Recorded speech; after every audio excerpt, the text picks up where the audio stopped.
Isang mapagpalang araw ng June 5, Thursday sa ating lahat kabayan. Narito na po ang latest update natin sa ating panahon. Pero bago ang lahat kabayan, pasuyo pa rin ang iyong like and subscribe at pahit na rin po ng notification bell.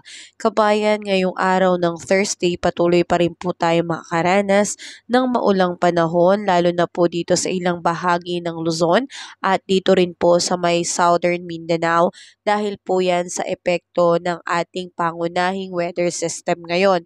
Dito po sa may Luzon, ang pinaka nakakaapekto po ay itong hanging habagat o southwest monsoon. Areas na pinakaapektado ay ang Ilocos Region, Cordillera Administrative Region, Batanes, Babuyan Island, Zambales, Bataan at Palawan. Kaya asahan po dyan ang pagkakaroon nga po ng maulap na kalangitan na may kalat-kalat na pag-ulan, kulog at kidlat. Pinag-iingat ang lahat dahil posible po itong magdulot ng mga biglaang pagbaha and landslide lalo na po kung magiging malakas po ang buhos ng ulan.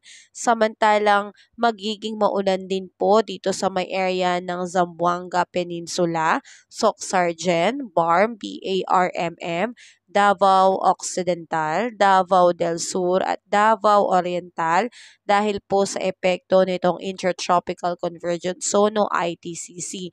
Asahan po dyan ang pagkakaroon din po ng maulap na kalangitan na may kalat-kalat na pag-uulan, kulog at kidlat. Ingat pa rin dahil posible po itong magdulot ng mga biglaang pagbaha and landslide.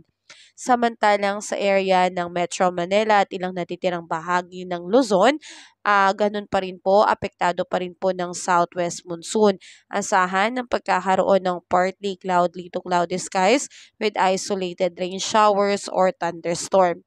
At ang natitirang bahagi ng ating bansa ay posible pong makaranas ng bahagyang maulap hanggang sa maulap na kalangitan na may tsansa ng pag-uulan dahil po yan sa mga localized thunderstorm. So lagi nating bitbitin kabayan ang ating payong bilang pananggala natin sa biglaang buhos ng ulan. At update naman po natin kabayan, ngayong araw na ito wala pa pong bagyo, wala din pong low pressure area. Pero antabayanan po natin kabayan dahil ngayong buwan ng June, posible pong merong 1 hanggang 2 bagyo. At sumatotal kabayan, simula ngayong buwan na ito, June hanggang November, posible po tayong makaranas ng hanggang 19 o 19 na bagyo.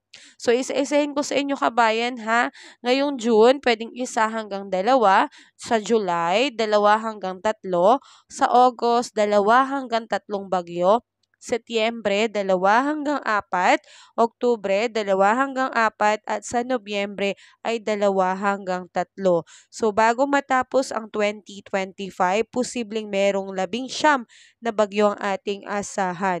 So yan po kabayan ang ating paghandaan. Sa ngayon ay wala pa pong bagyo pero kung magkaroon man kabayan, ito po yung magiging unang bagyo natin na tatawagin nating bagyong Auring. Sa ngayon kabayan, pagdating sa update natin sa ating air temperature, posibleng umabot sa lawag ng 33 degrees Celsius, Tugigaraw 36 degrees Celsius, Baguio 24 degrees Celsius, Manila 33 degrees Celsius, 31 sa may Tagaytay at sa Legazpi naman ay 33 degrees Celsius. Sa may Iloilo at Puerto Princesa, 32 degrees Celsius. Tacloban, Cebu, 33 degrees Celsius. Cagayan de Oro, Davao at Zamboanga ay 32 degrees Celsius.